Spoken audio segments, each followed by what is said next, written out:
रणसंग्राम आपण चर्चा करतोय दिल्लीमधल्या झालेल्या अत्यंत प्रचंड मोठ्या प्रमाणावर अशा मतदानाची मागच्या वेळेला 57% मतदान तर यावेळेला 65%पेक्षा जास्त झालेलं हे 8% मतदान नेमकं कुणाला होतं आणि त्याहीपेक्षा सुद्धा दिल्लीची निवडणूक भारताच्या राजकारणासाठी अत्यंत महत्त्वाची मध्य प्रदेश राजस्थान आणि छत्तीसगड यापेक्षा सुद्धा महत्त्वाची कारण दिल्लीची निवडणूकच उद्याच्या होणाऱ्या लोकसभेची एक प्रकारे रंगीत तालीम किंवा या निवडणुकीचा शो स्टॉपर असणार आहे। त्या शो स्टॉपरची आपण चर्चा करतोय। दिल्लीच्या प्रचारासाठी सर्वच राजकीय पक्षांचे प्रमुख मुद्दे कोणते होते तसंच कोणत्या प्रमुख मुद्द्यांवर दिल्लीची निवडणूक लढवली गेली ते पाहूयात एका ग्राफिक्सच्या माध्यमातून। दिल्ली प्रमुख मुद्दे अर्थातच महागाई, कांदा, टोमॅटो दरवाढ, भाज्यांचे वाढलेले भाव।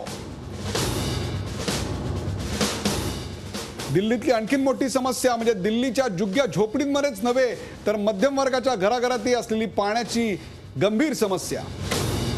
वीज दरवाढ, जादा वीज बिलांनी समस्त दिल्लीकर त्रस्त। महागाई, पाणी, वीज, भ्रष्टाचार, राष्ट्रकुल स्पर्धेतला घोटाळा, अण्णा हजारेंचं त्यावरचं रामलीला मैदानावरचं झालेलं आंदोलन, त्यात जमलेला दिल्लीकरांचा माहोल आणि सर्वात महत्त्वाचं म्हणजे 16 डिसेंबरचं गँगरेप प्रकरण आणि त्यानंतर महिला सुरक्षेचा बनलेला अत्यंत महत्त्वाचा प्रश्न।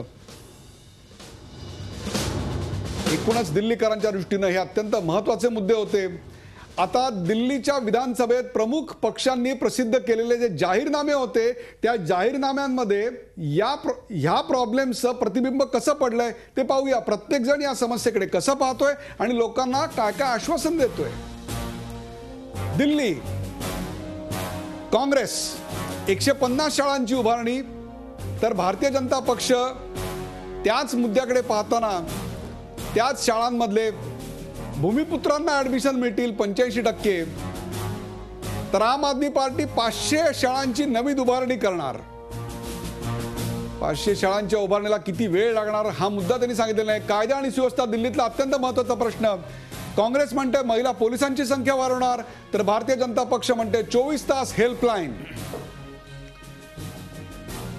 महिला सुरक्षा सेल उभारणार तर नवीन न्यायालय आणि न्यायाधीशाची नियुक्ती आम आदमी पार्टी सांगते। शहर सुधारणेवर काँग्रेस म्हणते झोपडपट्टी मुक्त दिल्ली तर झोपडपट्टी धारकांना पक्की घरं देणार भारतीय जनता पक्ष तर अनधिकृत बांधकामं नियमित करणार। पाण्यासाठी सबसिडी देणार काँग्रेस म्हणते तर रेन वॉटर हार्वेस्टिंगने पाण्याचा प्रश्न सोडवणार त्याकरता मदत निधी देणार भारतीय जनता पक्ष तर पाणी मोफत देणार आहेत आम आदमी पार्टी। परिवहन काँग्रेस म्हणते मोनोरेल आणि ट्राम वाहतूक सुरू करणार तर भारतीय जनता पक्ष मोनोरेल सुरू करणार आणि मेट्रोचं जाळं वाढवणार तर आम आदमी पार्टी पण मेट्रोचं जाळं वाढवण्याचा विषय म्हणते। वीज दरवाढीबद्दल दिल्ली भार नियमन मुक्त काँग्रेस म्हणते तर सौर ऊर्जेच्या माध्यमातून दिल्लीचा विजेचा प्रश्न सोडवणार भारतीय जनता पक्ष तर पुढील 10 वर्षात सौर ऊर्जेद्वारे वीज पुरवठा हे आम आदमी पार्टी सांगते। आपण बघता एकाच प्रश्नावर 3 राजकीय पक्ष कसं बघतायत।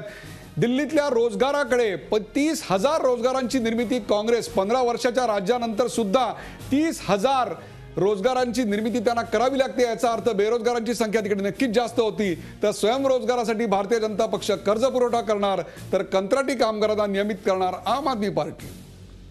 प्रचंड मोठ्या प्रमाणावर बेरोजगारी सुद्धा दिसते। आपण पाहिलं असेल पाणी असेल, वीज असेल, महिला सुरक्षा असेल, शिक्षण असेल, प्रचंड मोठ्या प्रमाणावर खैरात आणि सवलती या समस्यांकडे दिल्लीकर कसे पाहत होते आणि सर्व राजकीय पक्ष कसे पाहत होते। मला इथे चरणजीत सप्रा यांच्याकडे। चरणजीत सप्रा हे तुम्ही कंपॅरिझन पाहिलं या कंपॅरिझनवरून आपल्याला काय वाटतं तुमच्या पक्षानं दिल्लीकरांची नस बरोबर पकडलेली आहे।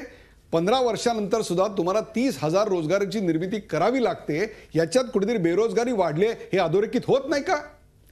हे बघा काँग्रेस पक्षाने सर्व विषयावर मॅनिफेस्टोमध्ये दखल घेतलेला आहे। म्हणजे शिक्षणाच्या विषयात 150 शाळेचा निर्माण करणार आणखीन। त्यानंतर विजेची प्रॉब्लेम होती पूर्वी म्हणजे 8-8 तास दिल्लीमध्ये इलेक्ट्रिसिटी नव्हती आणि विजेची अत्यंत समस्या होती। आता ती कमी झालेली आहे। त्याचाही त्यांनी काहीतरी मार्ग काढलेला आहे किंवा ते पुढे काढणार आहात। त्यानंतर बेरोजगारीचा आपण आता म्हणाले बेरोजगारी आता दिल्लीमध्ये असं आहे की बाहेरून जसं मुंबईत आहे बाहेरून लोंढे येतात आणि त्यांना म्हणजे ते वाढत राहतात आणि ते इतर पण राज्यात जातात, गुडगावला जातात. काही लोक, बरेच लोक गुडगावला कामं करतात पण राहतात दिल्लीला. काही लोक दिल्लीला काम करतात, राहतात गुडगावला. म्हणजे तुम्ही जर संध्याकाळी दिल्लीवरून निघाले गुडगावसाठी तर तुम्हाला त्या टोल नाक्यावर 1 तास लागतोय. म्हणजे हे बघा की आजूबाजूच्या राज्यामधून म्हणजे हरियाणातून, राजस्थानतून, यूपीवरून किती लोक दिल्लीत येतात आणि मग तिथे राहतात किंवा राहून काही वर्षानंतर, काही महिन्यानंतर निघून जातात. पण ही जी प्रॉब्लेम आहे, ट्रान्झिट जी आहे, यामध्ये बेरोजगारी जास्त निर्माण होत आहे. तर ह्याचा पर्याय काँग्रेस पक्षाने पूर्वी काढलेला आहे, आताही काढणार आहेत. भारतीय जनता पक्षाने फार काही विशेष वेगळं दिलं असं वाटत नाही. शिक्षणाकरता तुम्ही जे सांगितलेलं आहेत आणि त्याहीपेक्षा सुद्धा महिला सुरक्षेकरता ते संपूर्ण भारतीय जनता पक्षाचं आणि काँग्रेसचं म्हणणं हे एकमेकांची मिळतं-जुळतं दिसतंय. तुमच्या पक्षाच्या जाहीरनाम्याचं नेमकं वैशिष्ट्य काय आहे माधव भंडारी? आमच्या पक्षाच्या जाहीरनाम्याचं वैशिष्ट्य जर एका शब्दात सांगायचं तर जे व्यवहारात उतरवता येईल असे मुद्दे आम्ही त्यात सांगितलेले आहेत. यमुनेचं पाणी स्वच्छ करून ते पुनर्वापरासाठी कारखान्यांना देणं, ही भूमिका आम्ही त्याच्यात मांडली. नागपूर महापालिकेमध्ये आम्ही करून दाखवतो. आम्ही वीज दर जे वाढलेले दिल्लीतले विजेचं भारनियमनाचा मुद्दा तर आहेच, पण विजेचे वाढलेले दर अनैसर्गिक आहेत, ते कमी करण्याची आमची क्षमता आहे. आम्ही ते करून दाखवू, आम्ही ते सांगितलेलं आहे. या सगळ्या मुद्द्यांवरती जे व्यवहार्य आहे, आमच्या सत्ता असलेल्या राज्यांमध्ये ज्या वेगवेगळ्या योजना आम्ही राबवलेल्या आहेत त्यातला जो अनुभव आमच्याकडे आहे त्याच्या आधाराने आम्ही या जाहीरनाम्यामध्ये काही भूमिका मांडलेल्या आहेत, काही मुद्दे मांडलेत, काही आश्वासनं दिलेली आहेत. मला काँग्रेसच्या जाहीरनाम्यामधलं जो काही 30,000 रोजगार नव्याने निर्माण करणार असं वाचलं, हे धक्कादायक आहे. कारण नियोजन आयोगाच्या म्हणण्याप्रमाणे एकट्या दिल्लीमध्ये 15 लाखाच्या आसपास बेरोजगार आहेत आणि 15 लाख बेरोजगार ज्या शहरामध्ये आहेत त्याला अगदी वर्षाकाठी 30,000 रोजगार नव्याने देणार असं 15 वर्ष सत्तेत असलेली काँग्रेस सांगत असली तरी कुणाला ते रोजगार मिळणार आहेत? म्हणजे मुळात आपल्याला 15 वर्ष राज्य करून आपण जे समस्या निर्माण केल्या आहेत त्या समस्यांची जाणीव सुद्धा काँग्रेसच्या जाहीरनाम्यामध्ये दिसत नाही आणि त्याबद्दल आपण काँग्रेसला काहीच विचारत नाही. बरोबर आहे. झोपडपट्टी जी आहे, महत्वाचा मुद्दा तुम्ही मांडलेला आहे. परंतु या ठिकाणी दिल्ली ही एका मोठ्या खेड्यासारखी दिसते असा प्रचार भारतीय जनता पक्षानं प्रचारादरम्यान प्रचंड मोठ्या प्रमाणावर केला होता. खरोखरच दिल्ली ही मोठ्या खेड्यासारखी तुम्हाला वाटते का माधवराव? वस्तुस्थिती आहे.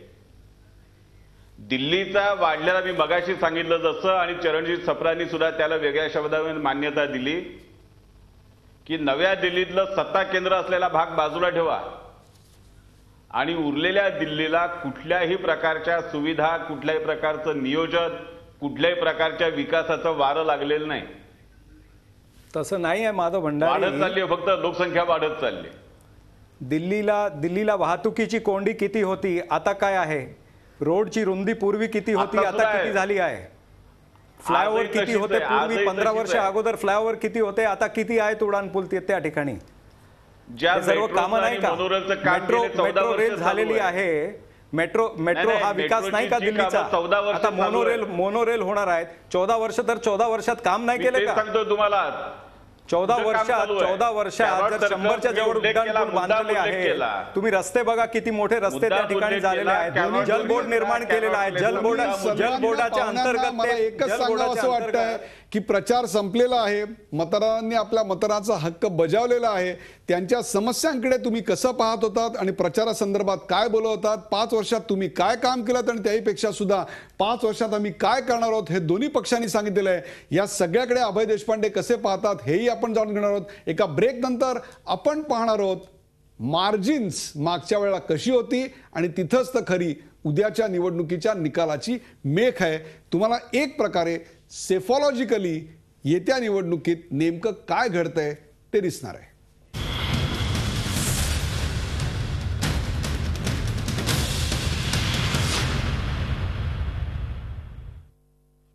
5 राज्यांमधल्या निवडणुकांचं मतदान आता पेटीमध्ये बंद झालेलं आहे आणि यातली सर्वात महत्त्वाची निवडणूक दिल्लीची होती. दिल्लीची निवडणूक एक प्रकारे लोकसभेच्या निवडणुकीची रंगीत तालीम होती आणि या 5 राज्यांमधल्या निवडणुकीतली ही एक शो स्टॉपर अशा स्वरूपाची शो स्टॉपर निवडणूक होती. दिल्लीमध्ये गेल्या निवडणुकीमध्ये काँग्रेसला किती मतदान झालं आणि त्याच्या तुलनेत 2003 आणि 2008 विधानसभा निवडणुकीत किती जागा मिळाल्या ते पाहूया एका ग्राफिक्सच्या माध्यमातून. आपण पाहताय 2003 मध्ये काँग्रेसला 48% तर 8% घसरण होऊन 2008 मध्ये 40% मतदान, तर भारतीय जनता पक्षाला 47% मतदान होतं 2003 मध्ये, तर ते 2008 मध्ये त्यांची मतं घटली आणि ती 43% आलेली आहेत. म्हणजे काँग्रेसनं 8% मतं गमावली तर भारतीय जनता पक्षानं 3-4% जवळपास मतं गमावली आहेत. आता त्यांना मिळालेल्या जागा आपण पाहिल्यात तर त्या जागाही आपण पाहतायत कशा आहेत त्या. आपण पुढच्या ग्राफिक्सकडे जाऊया.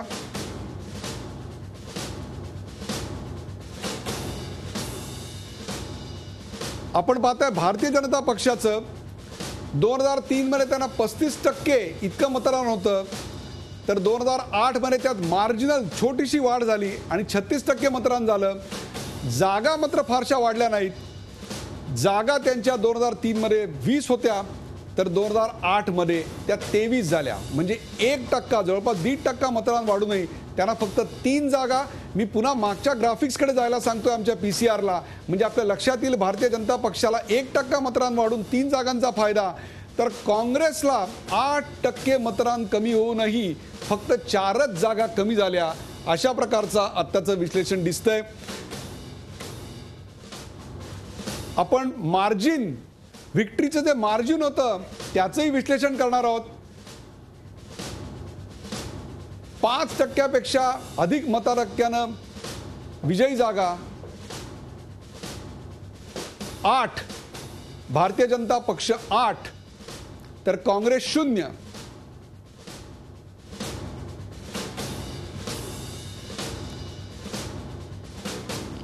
%10 मताधिक्यानं विजयी जागा भारतीय जनता पक्ष 4 तर काँग्रेस 10. भारतीय जनता पक्ष 15% मताधिक्यानं विजयी 4 तर काँग्रेस 9. हे सगळे 2003 चे आकडे आहेत आपल्या समोर. 20%हून अधिक भारतीय जनता पक्ष फक्त 4 जागा होत्या आणि काँग्रेस 23 जागा होत्या. म्हणजे व्हिक्ट्रीचं मार्जिन काँग्रेसकडे जास्त होतं, त्यामुळे काँग्रेसची 8% मतं घसरूनही काँग्रेसच्या जागा तितक्या प्रमाणात कमी झाल्या नाहीत. काँग्रेसच्या जागा 2008 मध्ये कमी का झाल्या नाहीत ते आपल्याला कळलं असेल. आपण आता 2008 कडे वळूया. भारतीय जनता पक्ष 5% पेक्षा अधिक मतांनी जिंकलेल्या जागा 9, काँग्रेस 13.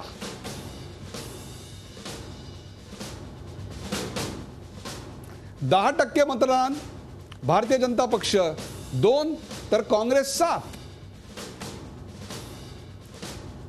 15% मताधिक्यानं 3 भारतीय जनता पक्ष तर काँग्रेस 10.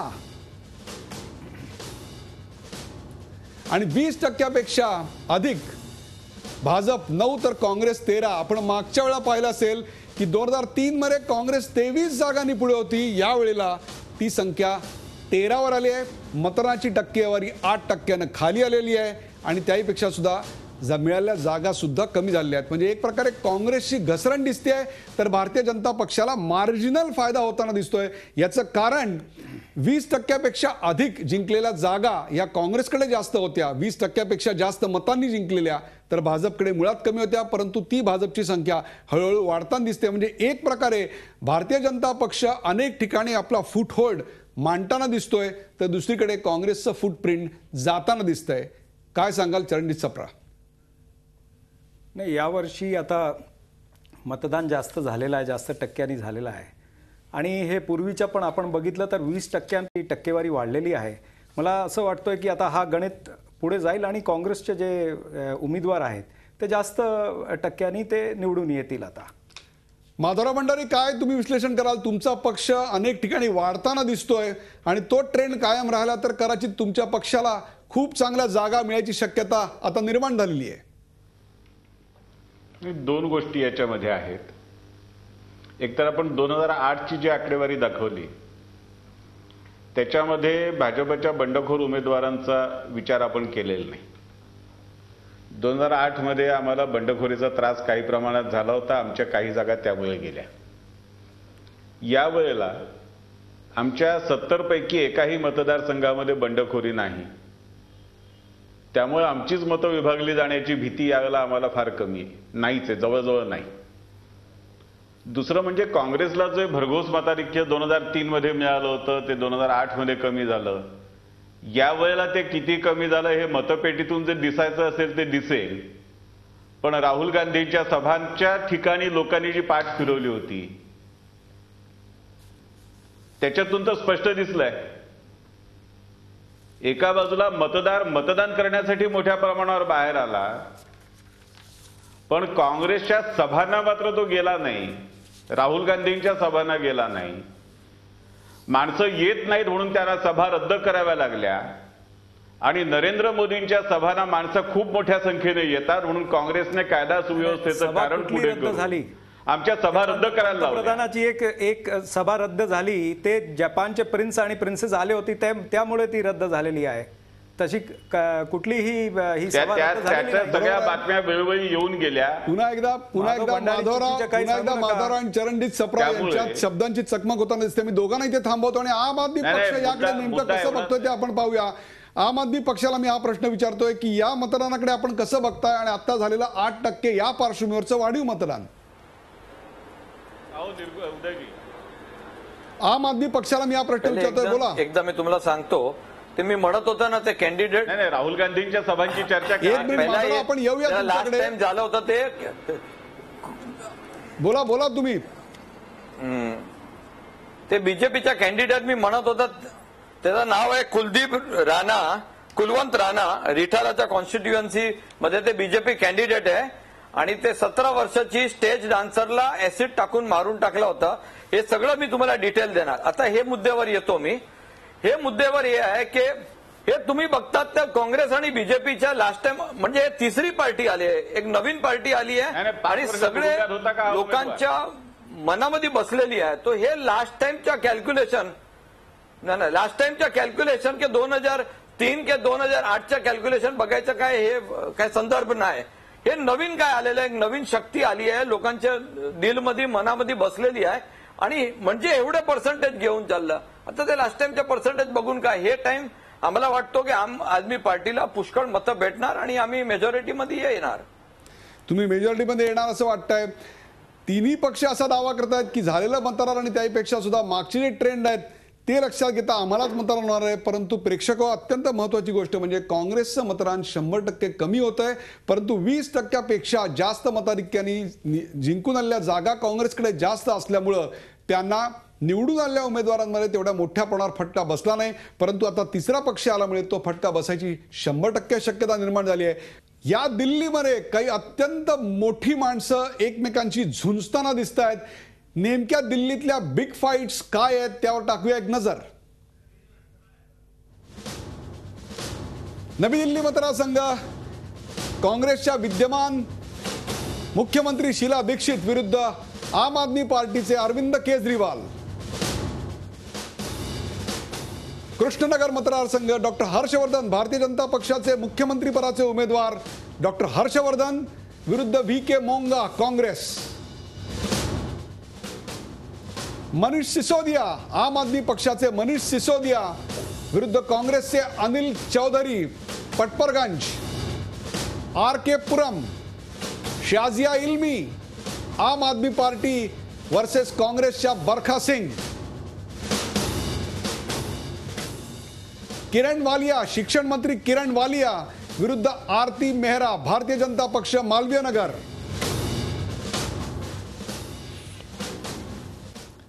प्रेक्षक आपण पाहिलं की या होत्या बिग फाईट्स.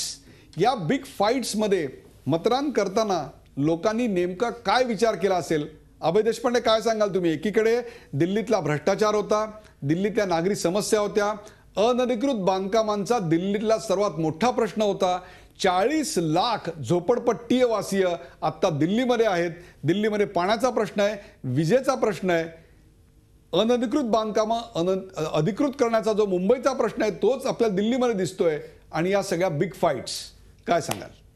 नाही, आता मगाशी आपण विश्लेषण केल्याप्रमाणे की मागच्या वेळेसपेक्षा या वेळेसची फाईट ही आहे, नेक टू नेक फाईट आहे.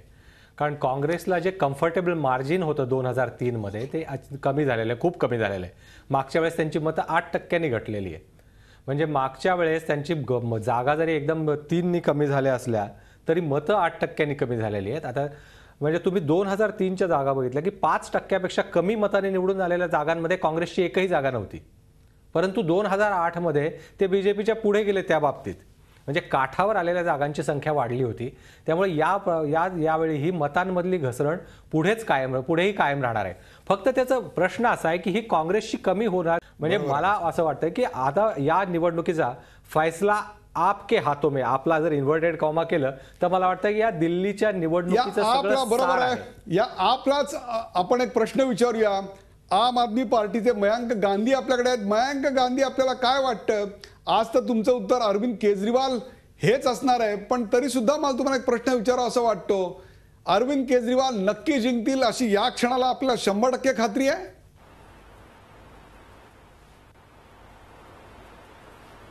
आम्हाला 100% खात्री आहे.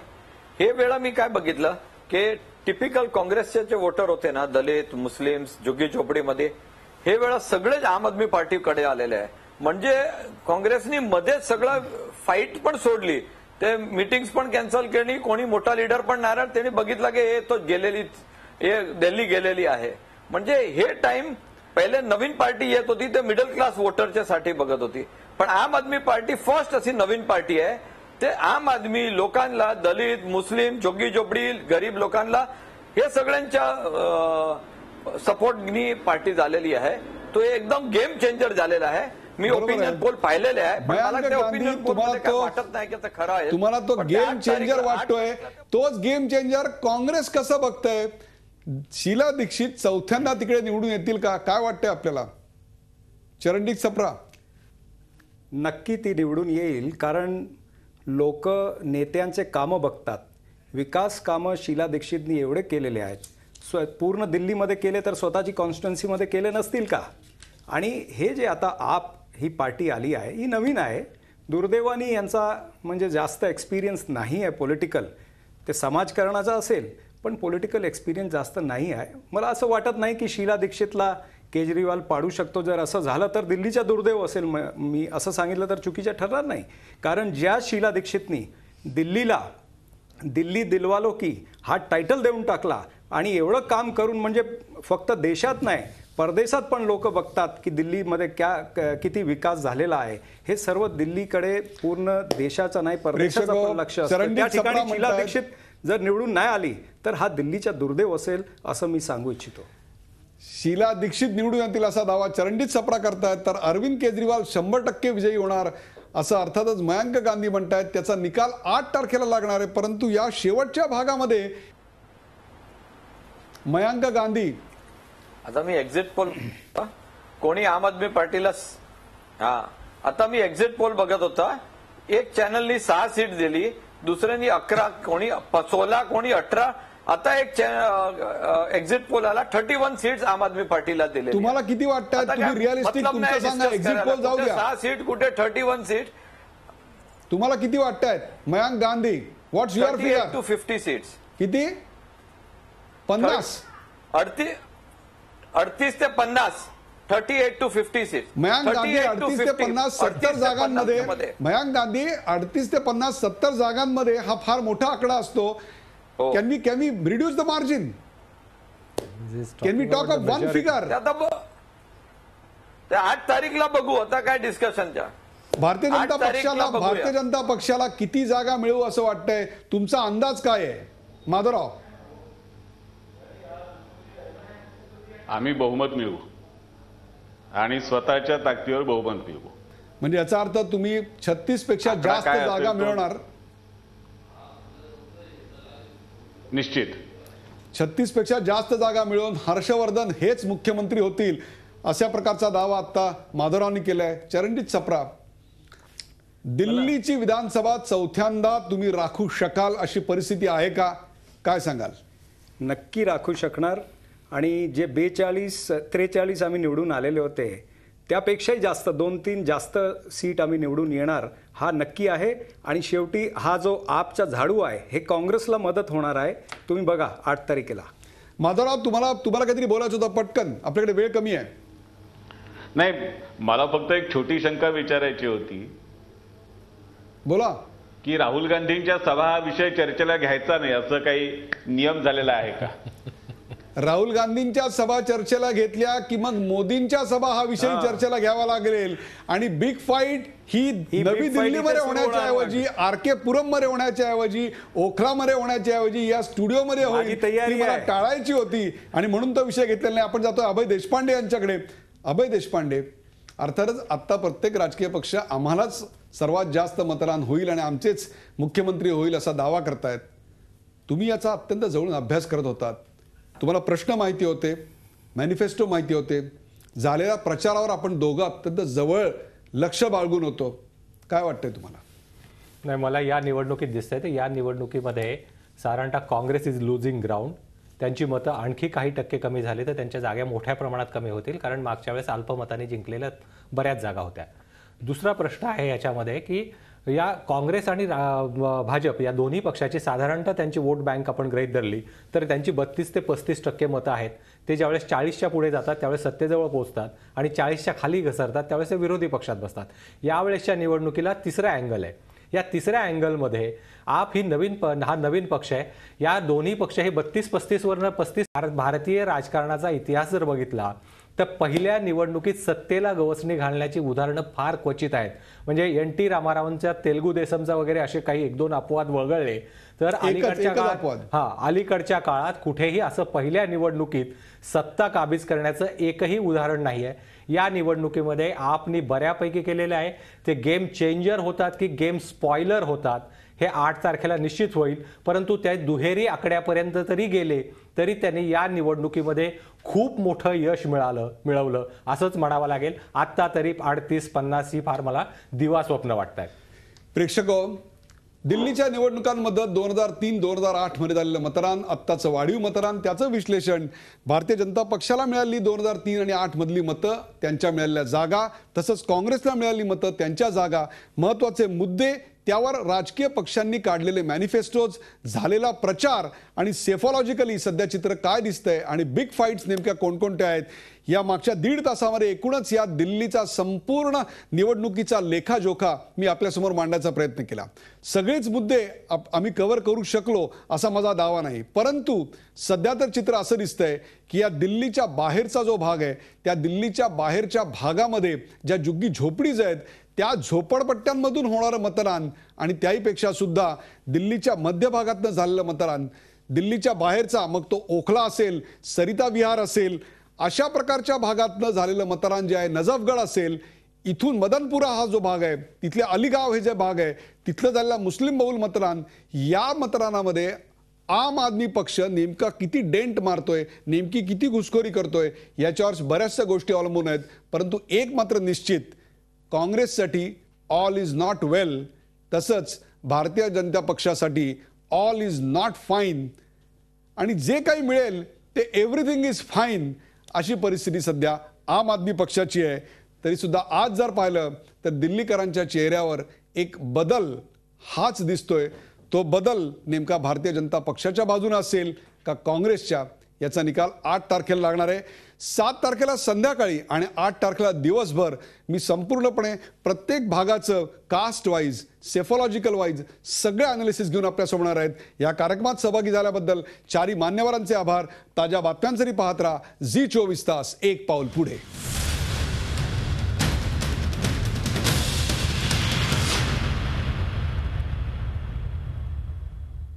झी24 तास, एक पाऊल पुढे.